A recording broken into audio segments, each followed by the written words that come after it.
প্রিয় বন্ধুরা, তোমরা সবাই কেমন আছো? আশা করছি তোমরা খুব ভালো আছো। তো বন্ধুরা, আজ বানাবো চিতই পিঠা। রাজকীয় স্বাদের এই চিতই পিঠা কীভাবে তৈরি করতে হয় তোমাদের সম্পূর্ণ প্রথম থেকে শেষ পর্যন্ত একদম দেখিয়ে দেব। চিতই পিঠার ব্যাটারটা যদি একদম পারফেক্ট হয় তাহলে চিতই পিঠা তৈরি করতে কিন্তু কোনো রকম অসুবিধা হয় না। তো সেই জন্য আমি তোমাদেরকে A to Z কীভাবে চিতই পিঠা সঠিক পরিমাণে সঠিকভাবে বানানো যায় সেই পিঠাই শেয়ার করব। তোমরা অবশ্যই ভিডিওটা প্রথম থেকে শেষ পর্যন্ত দেখবে, প্রত্যেকটা স্টেপ লক্ষ্য করবে, যাতে খুব সহজেই বাড়িতে তৈরি করে নিতে পারো। বন্ধুরা, এই পিঠাটা বানাতে একদমই উপকরণ খুব কম লাগে, শুধুমাত্র চালের গুঁড়ো আর একটা দুটো উপকরণ দিয়ে কিন্তু তৈরি করা যায়। তাহলে চলো কিভাবে আমি চিতই পিঠা তৈরি করছি তোমাদের দেখিয়ে দিই। সবার প্রথমে চিতই পিঠার ব্যাটারটা তৈরি করব। তার জন্য দেখো এখানে একটা বাটি নিয়েছি, তার মধ্যে দিয়ে দেবো বেশ কিছুটা চালের গুঁড়ো। চালের গুঁড়োর পরিমাণটা তোমরা তোমাদের যতখানি পিঠে বানাবে সেই পরিমাণেই নেবে। আমি এখানে 1 কাপ নিয়েছি চালের গুঁড়ো। শুকনো চালের গুঁড়ো নিতে হবে এখানে। এই চালের গুঁড়োর মধ্যে খুব সামান্য লবণ মিশিয়ে নিচ্ছি, জাস্ট এইটুকুই। এই লবণ আর এই চালের গুঁড়ো এটা দিয়ে কিন্তু তৈরি হয়ে যাবে খুব সুন্দর চিতই পিঠা। লবণটা খুব ভালো করে মিশিয়ে নেব চালের গুঁড়োর সাথে। ভালো করে মিশিয়ে নেওয়ার পরে দিয়ে দিচ্ছি হালকা গরম জল। হ্যাঁ বন্ধুরা, এখানে অবশ্যই হালকা গরম জল ব্যবহার করবে, ঠিক আছে? ঠান্ডা জল একদমই দেবে না বা নর্মাল জল একদমই দেবে না, একদম হালকা গরম জল, আঙুল ডোবানো যাবে এমন গরম জল দিয়ে কিন্তু ব্যাটারটা তৈরি করতে হবে। আমি হ্যান্ড মিক্স দিয়ে ভালো করে মিশিয়ে নিচ্ছি। প্রথমে অল্প জল দিয়ে ব্যাটারটাকে একটু ঘন করে মিশাতে হবে। একটু বেশিক্ষণ ধরেই করতে হবে, যতটা বেশি করতে পারবে ততটাই কিন্তু চিতই পিঠাটা ভালো হবে, নরম হবে। হাত দিয়েও তোমরা তৈরি করে নিতে পারো, আমি এখানে হ্যান্ড মিক্স দিয়ে তৈরি করে নিচ্ছি। প্রথমে জলের পরিমাণটা অবশ্যই একটু কম রাখবে আর একটু ঘন থাকবে ব্যাটারটা, তখন হ্যান্ড মিক্সে খুব ভালো করেভাবে মিশিয়ে নিতে হবে। বেশ কিছুক্ষণ ধরে করার পরে এখানে দিয়ে দিচ্ছে আবারও কিছুটা জল।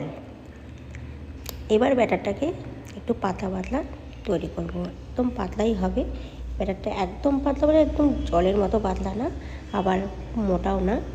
তোমাদের লাস্টে আমি দেখিয়ে দেবো ব্যাটারের ঘনত্বটা। 15 মিনিট ভালোভাবে মিশিয়ে নিয়ে 30 মিনিটের জন্য রেস্টে রেখে দেব। ফিরে আসলাম 30 মিনিট পরে। এর মধ্যে অ্যাড করছি 1 চামচ বেকিং পাউডার। বেকিং পাউডারটা দিয়ে আবারও খুব ভালো করে মিশিয়ে নিচ্ছি। তবে বেকিং পাউডারটা অপশনাল, তোমরা নাও দিতে পারো।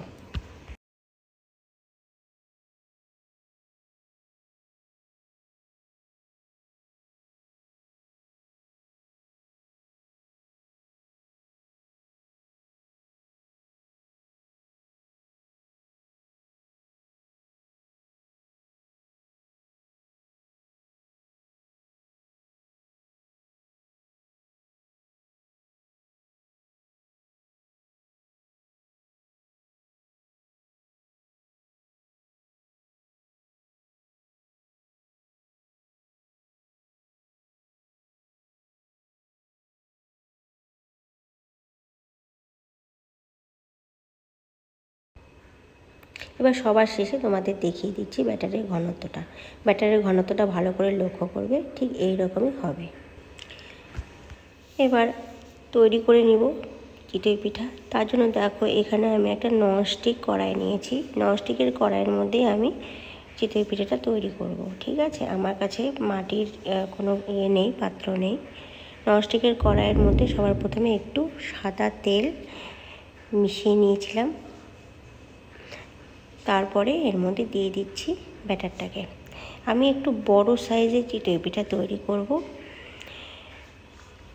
তো এই জন্য এখানে 5-6 হাতা ব্যাটারটাকে দিয়ে দেব। এবার হিটটাকে মিডিয়ামে করে ঢেকে রেখে দেব কিছুক্ষণ, যতক্ষণ না নিচেরটা হয়ে যায় আর উপরটা ভালো করে সেদ্ধ হয়ে যায়। 10 মিনিট পরে ঢাকনা তুলে নিচ্ছি। চিতই পিঠা একদম রেডি। আমি এখানে বড় আকারের চিতই পিঠা করেছি। নর্মাল যে সাইজটা হয় সেই সাইজে করিনি, একটু বড় করেছি। মানে ধরো একটা ছোট যে সাইজ হয়, এটা ধরো একটাই 5-6টা পিঠের মতো। তো সেই জন্য আমি একটাই তৈরি করব। কড়াই থেকে তুলে নিচ্ছি, ছুরি দিয়ে ছোট ছোট আকারে কেটে নিব পিস পিস করে, তাতে খেতে সুবিধা হবে। আর আমি এটাকে খাবো হচ্ছে পায়েসের সাথে। দারুণ লাগে বন্ধুরা পায়েসের সাথে এই ছোট ছোট পিস করে কাটা চিতই পিঠে, আমার খুবই ফেভারিট। আর পায়েসটা যদি খেজুরের গুড়ের হয় তো আরও দুর্দান্ত লাগে। তো আমি এখানে চিনি দিয়ে পায়েস করেছি, তার সাথেই খেয়ে নিব। খুবই ভালো লাগে খেতে। তোমরা এইভাবে অবশ্যই একবার তৈরি করবে। আর যারা চিতই পিঠা তৈরি করতে পারো না বা কোনো দিনও করোনি, ভিডিওটা দেখে অবশ্যই তৈরি করে নাও। খুব সহজ, খুব সহজেই তৈরি হয়ে যায়। আশা করছি ভিডিওটা তোমাদের কাজে লাগবে। যারা কোনো দিনও চিতই পিঠা তৈরি করোনি, ভিডিওটা দেখে তারা উপকৃত হবে। আজকে এই পর্যন্তই। তোমাদের সাথে আবার দেখা হবে নতুন ভিডিওতে, নতুন কোনো রেসিপি নিয়ে। আমার চ্যানেলে ভিডিওগুলো যদি ভালো লেগে থাকে, চ্যানেলটা অবশ্যই সাবস্ক্রাইব করে আমাকে সামনে এগিয়ে নিয়ে যেতে সাহায্য করো। আর পাশে থাকা বেল আইকনটা অবশ্যই ক্লিক করে দিও, যাতে যখনই এরকম নতুন নতুন ভিডিও আমি আপলোড দিব তোমাদের কাছে সরাসরি পৌঁছে যায়। এতক্ষণ আমার ভিডিওটা আমার পাশে থেকে দেখার জন্য তোমাদের অসংখ্য অসংখ্য ধন্যবাদ।